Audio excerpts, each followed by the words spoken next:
Have you ever heard of Bigfoot or Sasquatch? The mysterious ape man? Well, Fred Beck sure has. Welcome back to Scary Stories, your number one place for horrifying stories that are absolutely positively true. Please make sure to like and hit that subscribe button for future videos. Make sure you stay to the end for a big surprise. So Frank Beck has saw the monster. He even lived to tell the tale. Fred was a gold miner who worked in the southwestern Washington state in July of 1924. Fred and his friend Hank and 3 other miners were working on a gold dig 2 miles east of Mt.St.Helen, near what is now called Ape Canyon. One night, a strange, hairy, ape-like creature attacked the cabin that Fred and the other miners lived in. Hank called the creatures mountain devils. Newspapers wrote about the mysterious story for years. A few days before the attack, Frank and Hank discovered unusual animal tracks in the forest. The tracks were large. One of them measured 19 inches long. The miners knew that no known animal could have made them. Before the attack, the miners also heard a shrill, a strange whistling in each evening. The whistle seemed to come from a nearby ridge that was answered by a whistle from another ridge. They also heard a sound that Fred described as a booming, thumping sound, just like something was hitting itself on the chest. A day or two after discovering the tracks and hearing strange noises, Frank and Hank went to a nearby spring to get water.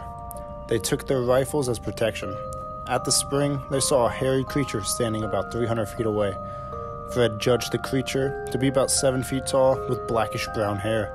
Hank was frightened and shot at the creature. It quickly disappeared from the view, and it ran fast and upright like a man. Scared and worried about the incident, Fred and Hank returned to their camp and told the rest of the miners what happened. They were spooked and all agreed, gold or no gold, that they would leave the next morning. Night was about to fall, and it was too dark to leave right away. The miners went to their prime log cabin to sleep. At about midnight, the men woke up and there was a loud noise outside. It sounded like there were many feet stomping on the ground next to the cabin.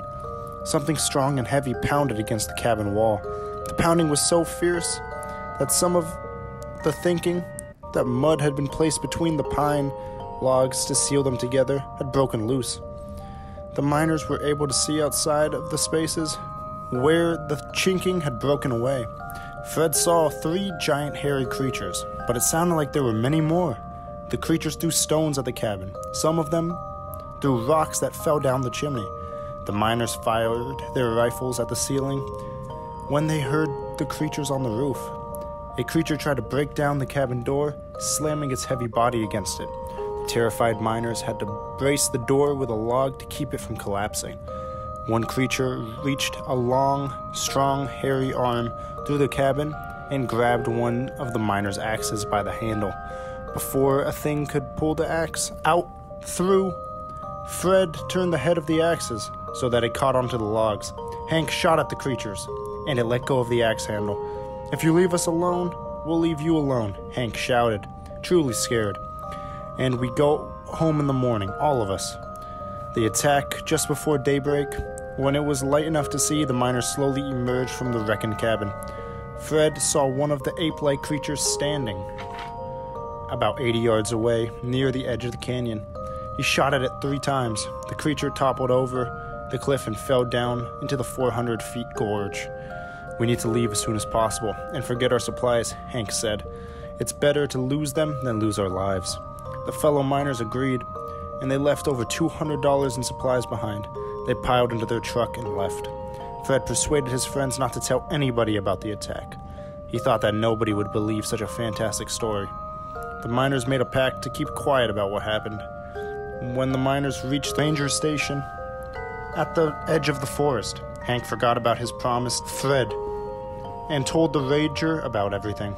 Soon as the story leaked to the public newspaper, and the Great Hairy Ape Hunt of 1924 began. Reporters from Portland and Seattle interviewed the miners.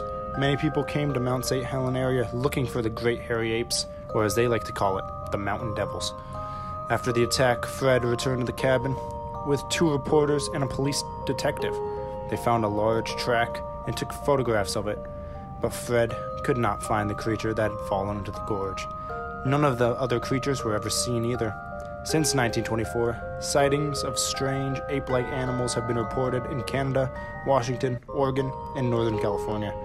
More sightings and weird events have reported at Ape Canon too, but none were as fantastic or as frightening as those of Fred Beck and his fellow miners.